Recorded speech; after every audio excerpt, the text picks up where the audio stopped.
Okay, ठीक है, तो हम शुरू करने लगे हैं, बिस्मिल्लाह करते हैं। मैंने बताया था कि इम्पोर्टेंट है टॉपिक आज, तो हमें जल्दी करना है बेसिकली, जो कि वेट, मुझे बस आवाज़ को क्लियर कर देगा कि आवाज़ ठीक आ रही है, तो हम शुरू करते हैं। पर हमने लास्ट जो पढ़ा है वो अभी तक बेसिकली ये देखा है कि ट्रांसफर एंडिंग और इकोनॉमिक रेंट वगैरह हमने देख ली क्या होती हैं। हम लेबर मार्केट को होपफुली इंशाल्लाह ख़त्म कर देंगे आज, कोशिश ठीक है। थोड़ा ज़्यादा समझना है, समझने वाला काम है, तो प्लीज़ आंखें खोल के रखिएगा जो भी लोग अवेलेबल है, और मुझे बस एक लास्ट कंफर्मेशन दीजिएगा कि आवाज़ ठीक आ रही है, तो एक ओके लिख के भेजना, हम शुरू कर रहे हैं। ठीक है, थैंक यू। ओके, तो ये हमने देख लिया था इकोनॉमिक एंड ट्रांसफर अर्निंग वाली बात, और ये बेसिक सप्लाई और डिमांड की देख ली थी। अब बेसिकली जो हमारा मेन टॉपिक है वो है वेज डिटर्मिनेशन, और वेज डिटर्मिनेशन को हम देखेंगे इन डिफरेंट मार्केट्स। ठीक है, अच्छा, इन इन डिफरेंट मार्केट से मुराद क्या है?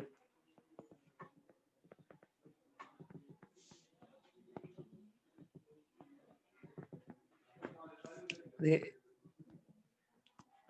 एक तो वही परफेक्ट मार्केट है जिसकी हमने अजम्पशंस देख ली हैं बहुत ज़्यादा, और हमें पता है कि हाउ टू रन। और दूसरी इम्परफेक्ट मार्केट्स हैं। इम्परफेक्ट मार्केट्स के अंदर हम थोड़ा ज़्यादा एक्सप्लोर करेंगे आज with the end of this class. ठीक है, इसमें जितना पता होना चाहिए मैं उतना ही बताऊंगा। कि क्लास अगर आपने सही से अटेंड किया तो you can attempt all the questions of this particular topic इंशाल्लाह। ओके, परफेक्ट मार्केट में हम सारी assumptions कर चुके हैं। मैं इसका सिर्फ ग्राफ बना रहा हूँ जो कि हमें अब तक पता होना चाहिए, बिकॉज हमने बार बार देख लिया इसको। देखिए, किसी भी चीज़ की जो वैल्यू डिटरमाइन होती है ना, economics says the value of anything is determined by the interaction of demand and supply. The value of anything, literally anything, is determined by the interaction of its demand and its supply. ठीक है, तो अभी तक हमने जितने भी commodities देखी थी उनकी भी डिमांड सप्लाई से हम इंटरेक्शन की वैल्यू निकाल रहे थे। अब हम इंसान की वैल्यू, जो लेबर सर्विस है, लेबर की वैल्यू भी डिमांड सप्लाई से निकालेंगे। हाँ, लेबर की जो वैल्यू है वो असल में वेज होती है। The price of the we pay for attaining labour is wage, तो वाई एक्सिस पे हम वेज लिखेंगे। ओके, इसकी जो सप्लाई होती है वो फिक्स होती है एट अ वेज रेट, ये सप्लाई है। ठीक है, और डिमांड जो है वो एमआरपी होती है। MRP is basically the demand for labour. तो सप्लाई और डिमांड जहाँ पे इंटरसेक्ट करेगी वहां पे इक्विलिब्रियम क्वांटिटी आएगी, इक्विलिब्रियम वेज रेट है। This is how it's done in a perfect market, perfectly comparative labour market.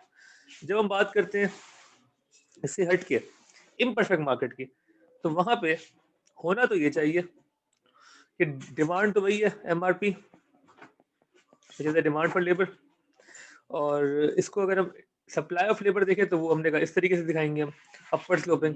जबकि मैंने आपको बताया इंडिविजुअल सप्लाई ऑफ लेबर जो है वो बैकवर्ड बेंडिंग होता है, लेकिन वो एक पर्टिकुलर सिचुएशन है समझाने के लिए। अगर question specifically individual supply of labour पे आ जाए then you will show a backward bending supply curve.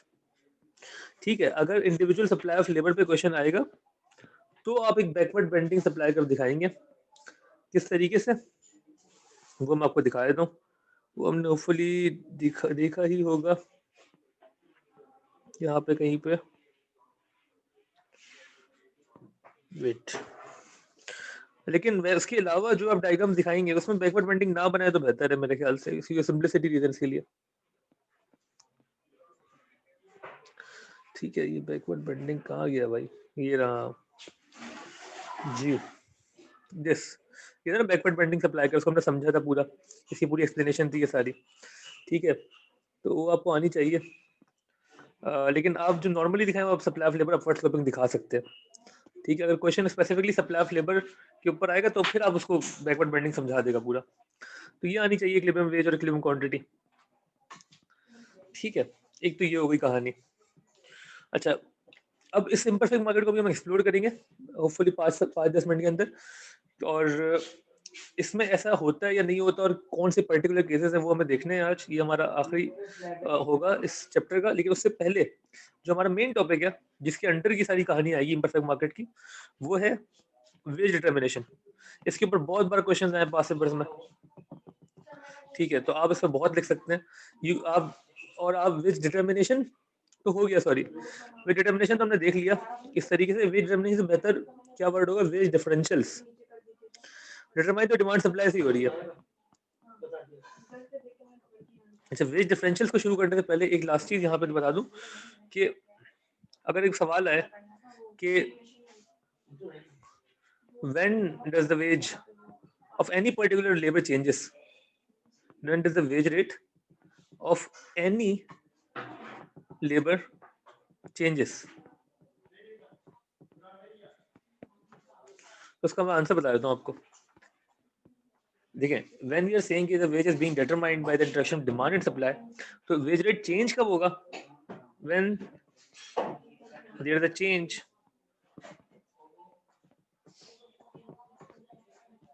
in demand and supply of labor। अब डिमांड सप्लाई ऑफ लेबर कब चेंज होगी, इसके पीछे सारी कहानी है जो आपको पीछे पढ़ चुके हैं। जो डिमांड फॉर लेबर के पीछे एमआरपी थ्योरी लगी हुई है पूरी, वो कब चेंज होती है, प्राइस चेंज होगी, एमआर चेंज होगा, एमपी चेंज होगा। सप्लाई ऑफ लेबर के पीछे हमने पूरी कहानी की है कि इसके पीछे लेबर फोर्स है और लेबर फोर्स में जो भी चेंजेस आते हैं वो क्यों आते हैं, तो वो सब हम देख चुके हैं। ठीक है, तो आप बहुत कुछ लिख सकते हैं इस पर, सिर्फ इतने सवाल पे। ठीक है, और मैं इसको यहीं पे छोड़ रहा हूँ। हम आगे बढ़ेंगे इससे, जहाँ पे हमें पढ़ना है कि वेज डिफरेंशियल्स। मतलब कि अगर मैं आपसे पूछूं कि why is the doctor paid higher than a janitor, जो हमने दो एक्सट्रीम केसेस देखे थे, a janitorial staff member is always paid lesser than a doctor, why, क्यों भाई, क्या सफाई की कोई वैल्यू नहीं है? इसका जवाब या अगर मैं बोलूं कि भाई किसका काम ज्यादा इंपॉर्टेंट है, एक डॉक्टर का, एक फुटबॉलर का, most of you would say doctor, लेकिन a footballer is always paid more than a doctor generally, why? अब फुटबॉलर का काम इतना इंपॉर्टेंट तो नहीं है, तो उसको क्यों ज्यादा पैसे मिल रहे हैं, डॉक्टर को कम क्यों मिल रहे हैं? तो इन सब का जवाब जो है, why are there differences in wages, ये आपको समझ में आएगा। इसके दो रीजन तो बिल्कुल सिंपल है, बड़े straightforward. Being student of economics we all should know this, कि भाई जब भी डिमांड ज्यादा होती है, वेजेस ज्यादा होती है। तो अगर डिमांड बहुत ज्यादा है किसी फुटबॉलर की, तो उसकी वेज रेट बहुत ज्यादा है, और उसको आप डायग्राम पे शो भी कर सकते हैं। डिमांड बढ़ाएंगे तो वेज बढ़ जाएगी, ठीक है, डिमांड ऊपर जाएगी तो वेजेस ऊपर जाएंगी। तो ये तो आपको आता ही है। और दूसरी चीज, सप्लाई जितनी कम होती है, वेजेस उतनी कम होती है, और सॉरी, वेज उतनी ज्यादा होती है।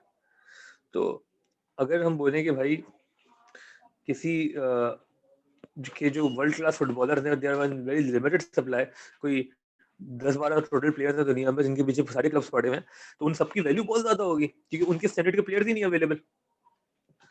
बात समझ में आ रही है? तो supply, the lower the supply the higher the wage rate, the more the demand the higher the wage rate. ठीक है, अगर supply of doctors obviously is pretty much a lot more than the supply of world class footballers. ठीक है, तो अगर उन world class doctors जो है उनकी सप्लाई कम है, तो हम बोलेंगे उनकी वेज भी ज्यादा है। ठीक हो गया, तो एक तो ये बेसिक रूल हो गया, based on the study of economics we know this.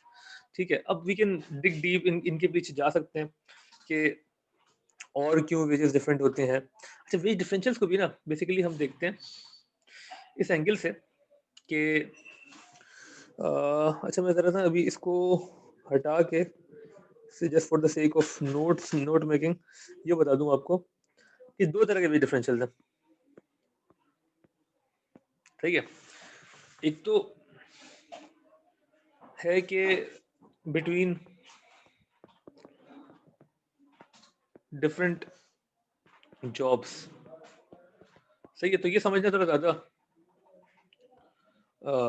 मुश्किल हो जाता है कभी, जैसे कि अभी डॉक्टर और फुटबॉलर की एग्जांपल दे रहे थे, उसमें ये चीजें आएंगी कि डिमांड किसी की ज्यादा है तो उसकी वेज ज्यादा होगी, सप्लाई किसी की कम है तो उसकी वेज ज्यादा होगी। और उसके पीछे डिमांड सप्लाई की आपको पता है बेशुमार रीजन है जो हम डिस्कस करते हुए आ रहे हैं शुरू से इस चैप्टर में। उसके अलावा यहाँ पे हम कह सकते हैं भाई कि wages are also different between different people doing the same job. मतलब why is one doctor paid more than other doctor, ये एक और डिफरेंस है ना। Different people doing the same job, उनमें भी ये गैप आ जाते हैं। तो वो क्यों होते हैं उसके रीजंस देखने हैं, वो बड़े सिंपल रीजंस है। उसमें नॉर्मली वी सी के are there are gaps because of experience, skill sets, किसी के एक के बेहतर है और किसी के एक्सपीरियंस ज़्यादा है, किसी की क्वालिफिकेशन ज़्यादा है, ठीक है। अच्छा, इसमें और भी बड़े मसले आते हैं, कुछ तो ये चलो आप बोलेंगे जस्टिफाइड है, चलो ये रीजंस, कुछ रीजन अनजस्टिफाइड भी होते हैं। जैसे फॉर एग्जांपल हम बोलें कि एथनिक बायस, अगर आप देखें जनरली जो एफ्रो अमेरिकन हैं दुनिया भर में, उनकी विजिट्स कम है compare to white people doing the same job. Gender bias, similarly, the female employees are generally paid lower than their counterparts, male employees, at doing the same job. तो वो gender bias हो गया। Ethnic बायस है, ethnic बायस में race वगैरह सब कुछ आ जाएगा, ये ना, रेस, कलर, क्रीड सब, ये आप जो है वो अपने ही बंदों को जो है वो प्रेफरेंस देना। This happens through out the world which is wrong, completely wrong, लेकिन इट हैपेंस, तो उसकी वजह से भी हो जाते हैं। कभी आप ये कह सकते हैं कि यार unsociable hours are paid more, unsociable hours are paid more. तो अगर एक डॉक्टर जो नाइट शिफ्ट कर रहा है उसको जनरली ज़्यादा वेज रेट मिलेगी because it is an unsociable hour, जो या तो वो ईद पे आ रहा है या नाइट शिफ्ट कर रहा है या कोई ऐसी टाइम पे काम कर रहा है जिसमें normally people won't want to work, तो नॉर्मली उस वक्त जो है वेज रेट ज़्यादा होंगी कंपेयर टू नॉर्मल टाइमिंग्स, ठीक है। तो ये बेसिक्स हो गई वेज डिफरेंशियल की, ठीक है। अच्छा, अब इसमें 25 मार्क का सवाल आता है भाई वेज डिफरेंशियल्स पे। तो अभी जो मैंने एक इसमें थोड़ा इसको समेट दिया, this is not pretty much it. इसमें आप ये सारी बातें शुरू करेंगे जो मैंने बताया है, then you will say this जो मैंने आप पीछे लिखा है, यू विल से कि there are wage differentials because of the market we are in, because of the market we operate in. तो परफेक्ट मार्केट का बता देंगे, फिर इम्परफेक्ट मार्केट पे आएंगे, ठीक है। और फिर इम्परफेक्ट मार्केट में क्या क्या बताना है वो हमारा मेन टॉपिक और आखिरी टॉपिक है, उसको मैं शुरू करने लगा हूँ। उसमें 2-3 ग्राफ्स है जो आपको समझने हैं, और आज इसको हम खत्म करेंगे इंशाल्लाह। अभी तक समझ में आ रही है बात तो ओके लिख के भेज दें, गो अहेड दे दें मुझे, फिर हम शुरू करते हैं आगे। कोई कंफ्यूजन नहीं आता तो पूछ लें।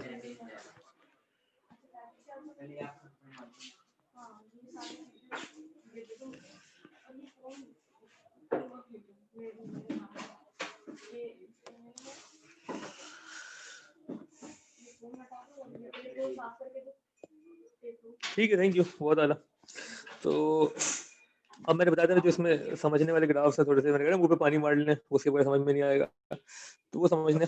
when we talk about imperfect markets या imperfect labor markets, तो उसमें we have 3 cases।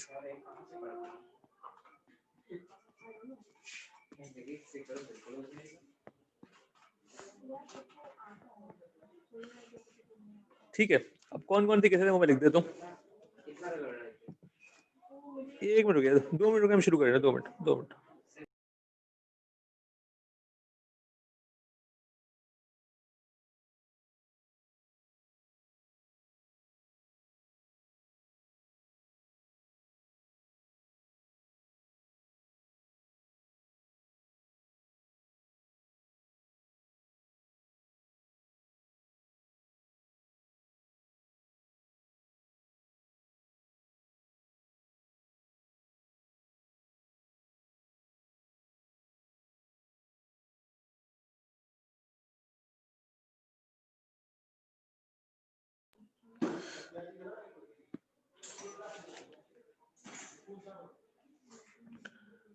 ठीक है, तो हम शुरू कर रहे हैं। अच्छा, इसमें ना जो हमारे पास नॉन कंपेरेटिव लेबर मार्केट है या इम्परफेक्ट लेबर मार्केट है, उसमें 3 केसेस हैं। कौन कौन से? अच्छा, एक सेकंड, स्क्रीन शेयर नहीं हो रही है, और जो मैं देख लेता हूँ।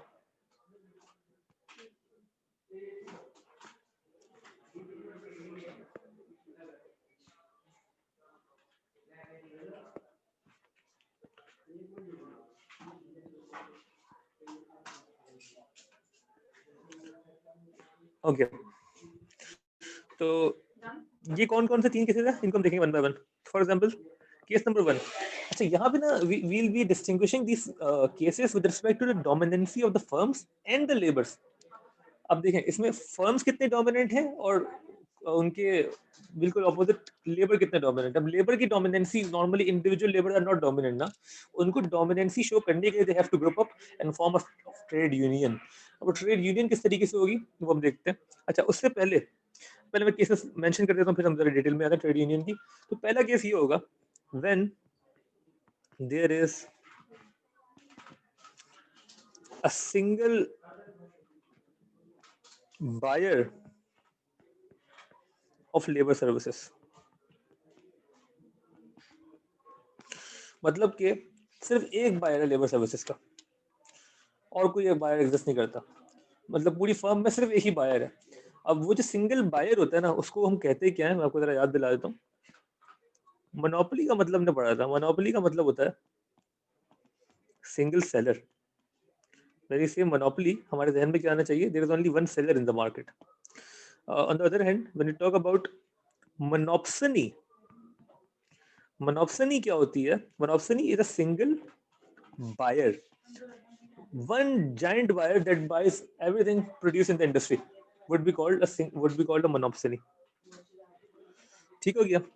तो एक बायर है which is buying everything in the market, उसको मोनोपोली कहेंगे। ठीक हो गया। तो अगर ऐसा कोई एग्जिस्ट करता है वो हम देखते हैं। और लेबर सर्विसेज जो है, लेबर सर्विसेज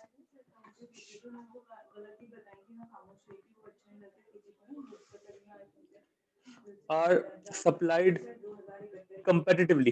इसको मैं कंप्लीट कर रहा हूँ।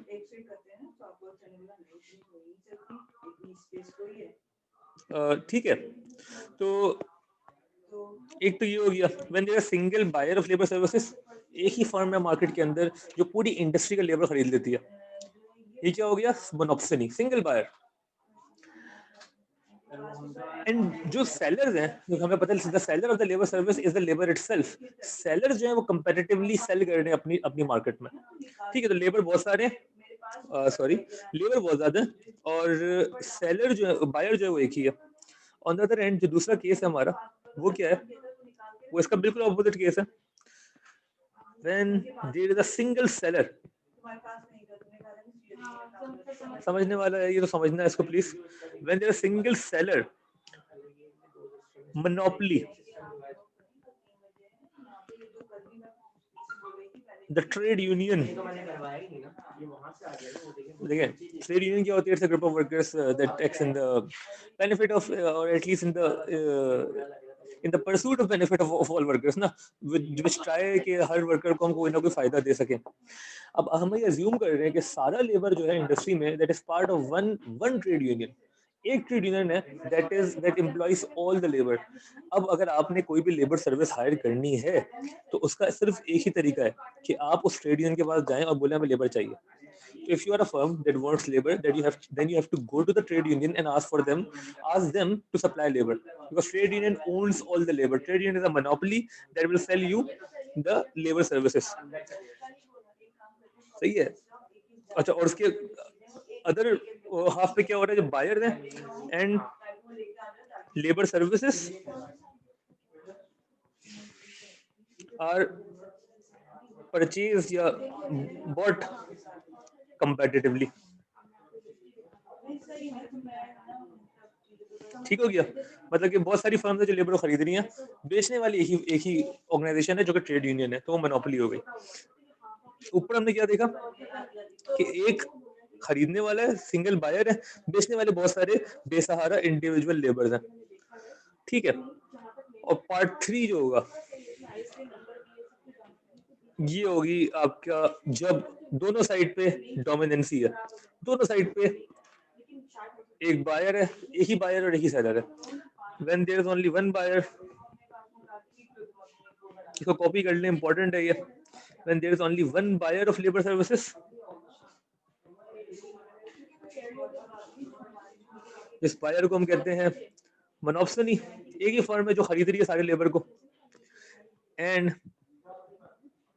Only one seller of labour services.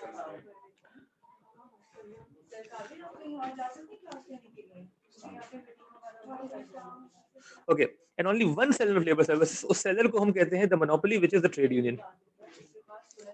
एक हम यहाँ से जरा शिफ्ट हो रहे हैं कहीं पे, 2 मिनट देगा मुझे प्लीज। इसको कॉपी कर लिया, 3 केसेस को। और इस ये लास्ट केस जो है इसको हम बायलेटरल मोनोपोली कहते हैं, because we have a monopoly on both sides. ठीक हो गया। एक डोमिनेंट फर्म है जो कि सेल कर रही है, एक डोमिनेंट फर्म है जो कि खरीद रही है। तो जब दोनों साइड पे एक डोमिनेंट फर्म होगी तो व्हाट वुड हैपन वो हम देखते हैं अभी। और इन तीनों केसेस के हम डायग्राम्स बनाएंगे। बाकी हमारा पूरा माइक्रो खत्म हो जाएगा इस डायग्राम के साथ। तो bear with me for the next 25 minutes. मैं शिफ्ट कर रहा हूँ कहीं और पे। एक मुझे ओके भेज दें, 5 मिनट 2-3 मिनट में शुरू करते हैं।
बस मेरी बैकग्राउंड वॉइस थोड़ी आती रहेगी, but we have to continue. Important topic है, इसको खत्म करना है माइक्रो को हमने, तो प्लीज मेरी सुनते रहना। जहाँ पे आवाज खराब हो, तुम्हें लगे कि आवाज समझ में नहीं आ रही, then do let me know, message कर देना, वॉइस में बोल देना, हम उसको रिपीट कर लेंगे चीज को। ठीक हो गया। तो मैं जरा imperfect competition is specifically what you are doing is the three cases which you have to deal in an imperfect labor market। और मैंने ये स्क्रीन शेयर कर दी है ना, देखो।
क्या मुझे आवाज बताना ठीक आ रही है? अगर अभी भी सुन रहे हो और आवाज आ रही है तो जरा सा इंटरनेट का मसला हो गया था। अभी बेहतर है आवाज?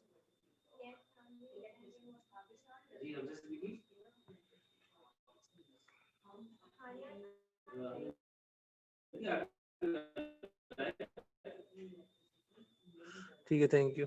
1 मिनट हम शुरू कर रहे हैं।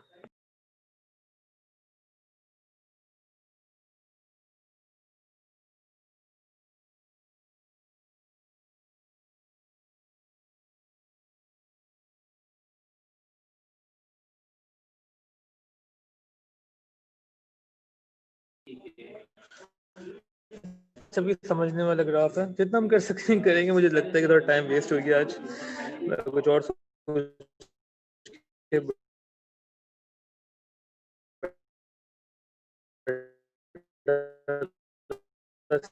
क्लास के बारे में देखो, खैर case one services one single ठीक है। तो अब हमारे पास क्या कि मैं डायरी बना रहा हूँ। इस वन नाम हम क्या रखें? मोनोपोली। ठीक है ना। केस वन में सबसे इंपॉर्टेंट वर्ड है वो है monopoly, one single buyer. Price of labour इस तरीके से होती है, समझ लीजिए सप्लाई है लेबर की, ठीक है, और ये डिमांड है। डिमांड मतलब एमआरपी ही होगी, which is the demand for labour, this is supply of labour, ठीक है। अब हो क्या रहा है कि डिमांड सप्लाई जहां इंटरसेक्ट कर रहे हैं, this should be the point where labour is produce ना। दिस शुड हैपन, मतलब कि होना क्या चाहिए कि यहाँ पे बनना चाहिए क्यू नॉट पे, और वेज आनी चाहिए डब्ल्यू नॉट। लेकिन होगा क्या, क्योंकि there is only one single firm, वो क्या करेगी, वो अपने, वो डोमिनेंट फर्म है, तो that firm will look to maximise profits. तो वो वहां बनाएगी जहां पे एमसी और एमआर इक्वल हो रहे हैं। एमसी कहाँ है? सप्लाई का तो ये है, एमसी कहाँ है? तो एमसी के लिए मैं एक सेकंड इसको दोबारा बना देता हूँ। ये समझ लें डिमांड, डिमांड फॉर लेबर ये है। वेट, इरेज हो गया ये। ओके, डिमांड फॉर लेबर जो है वो ये है, दिस, ठीक है। और जो एमसी है that is this, the marginal cost of labour. अब वो तो वहां बनाएगा जब एमसी और एमआर इक्वल होते हैं ना, प्रॉफिट मैक्सिमाइज करने के लिए। इस पॉइंट पे जब प्रॉफिट मैक्सिमाइज करना है, तो क्वांटिटी जो वो हायर करेगा वो करेगा Q1। ठीक है, आवाज सही चल रही है, कोई मसला तो नहीं है? लैग हो रही है? दोनों नहीं आ रही? वेट,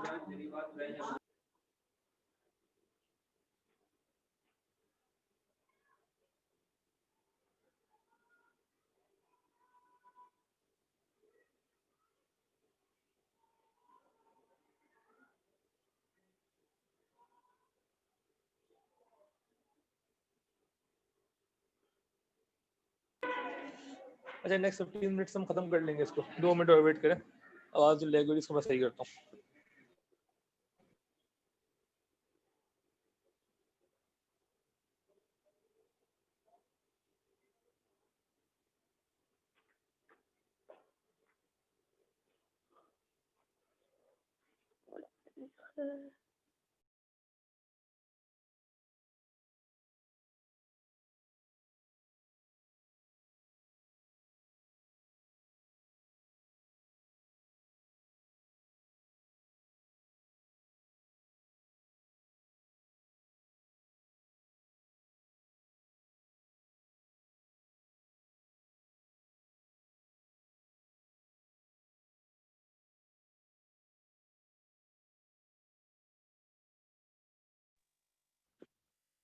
ओके भाई, लास्ट है। अब मुझे बताओ, अब बेहतर है बस? आवाज ठीक है अभी तो मुझे बता दो। अब अभी ठीक है तो सही जगह मिल गई, हम कर सकते हैं यहाँ पे काम। नहीं है ठीक तो मुश्किल हो जाएगा।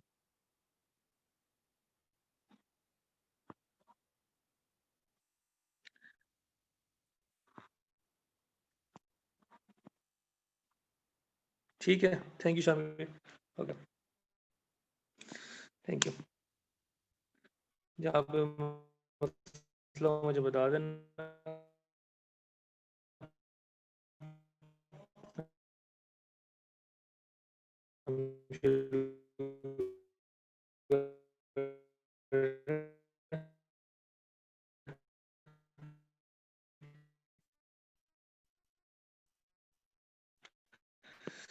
ओके, तो necessities of your demand, but you not with this point, you not further because the power, उसके पास power है.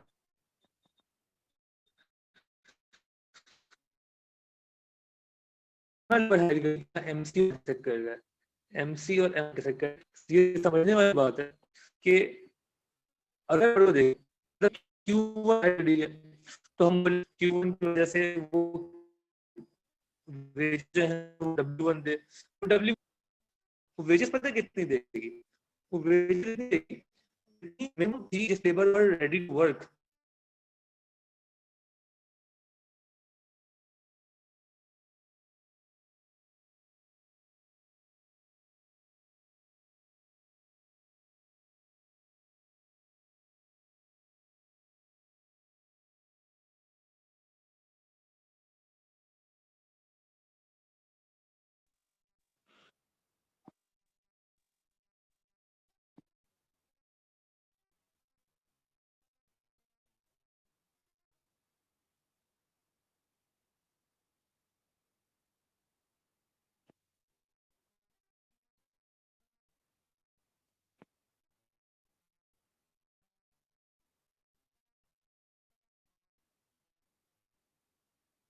नेट तो क्लास खराब कर दी है भाई.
ओके, दुनिया जहाँ घूमने के बाद मुझे एक जगह मिली जहाँ पे वाईफाई थोड़ा बेहतर आ रहा है और मेरे पास लास्ट 4-5-6 मिनट रह गए, तो मैं कोशिश करूँगा कि एटलीस्ट एक केस हम कर सकें।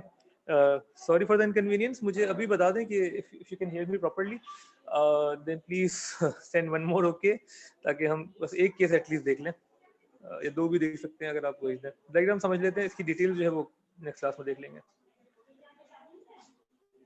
मुझे उम्मीद है कि अब थोड़ी बेहतर आवाज़ आ रही होगी, थोड़ा सा बैकग्राउंड आएगा लेकिन बाकी जगहों से बहुत बेहतर है।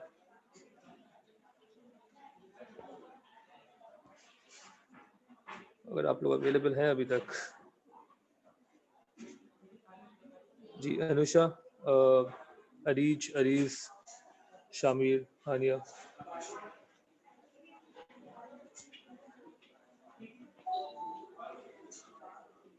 ठीक है, थैंक यू जज़ाकल्लाह। होता क्या है, होना क्या चाहिए था पहले ये देखते हैं, रिपीट करते हैं डायग्राम को।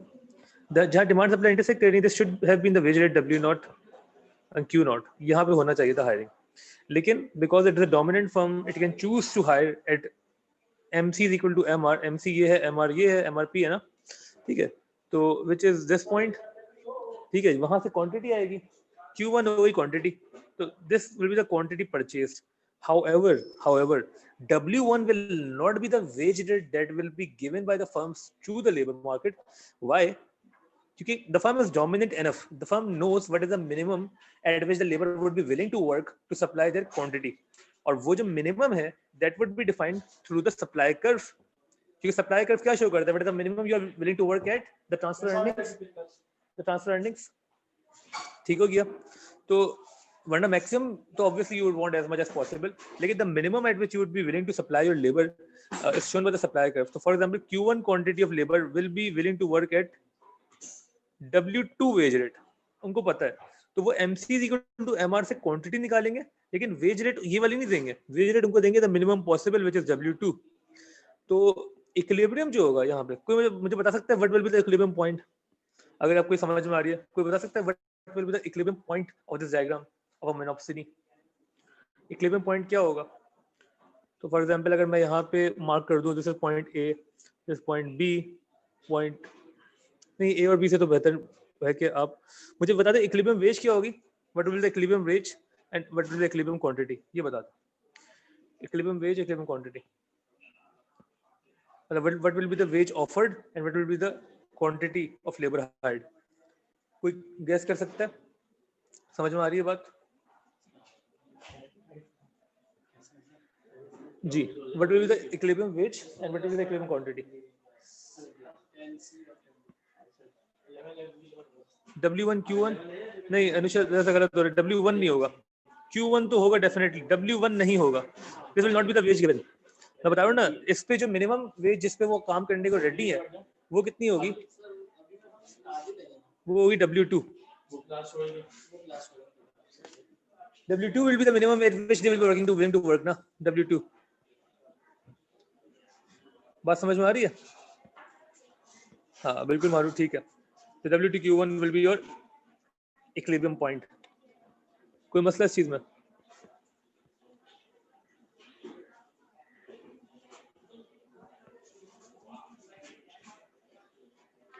ठीक हो गया?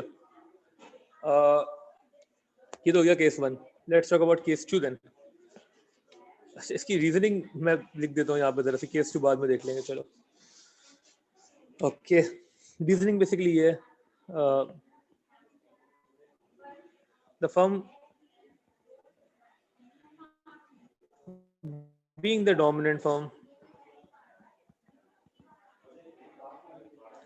will hire where MC is equal to MR, ठीक है ना, ये तो हमें पता है, this will maximise the profits, ठीक है। सो क्वांटिटी जो होगी वो Q1 होगी given this diagram। However, the firm is still being dominant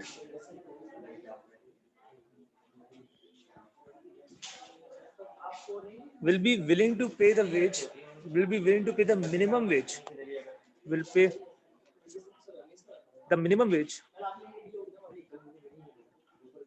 at which they were willing to work, the labor was willing to work, जो कि supply कब से आएगी, इसको कॉपी कर लें प्लीज, willing to work, और वो वेज क्या होगी, W2. This is your equilibrium quantity and equilibrium wage. ठीक है, आज मुझे खत्म करना था लेबर मार्केट और micro economics, but the universe did not allow us. यही बोल सकते हैं हम आखिर में. आखिर अब ये है कि आप इसको कर लें, 2 केसेस जो रहेगा इंशाल्लाह नेक्स्ट क्लास में खत्म करके विल स्टार्ट विद मैक्रो इंशाल्लाह फ्रॉम नेक्स्ट वीक. ठीक है, बाकी जो है वो पढ़ते रहें, रीडिंग करें, बुक्स वगैरह की देखें इसको, और डिस्कस कर लेते हैं बाद में इंशाल्लाह. Will start with macro then. Okay, अल्लाह हाफिज़.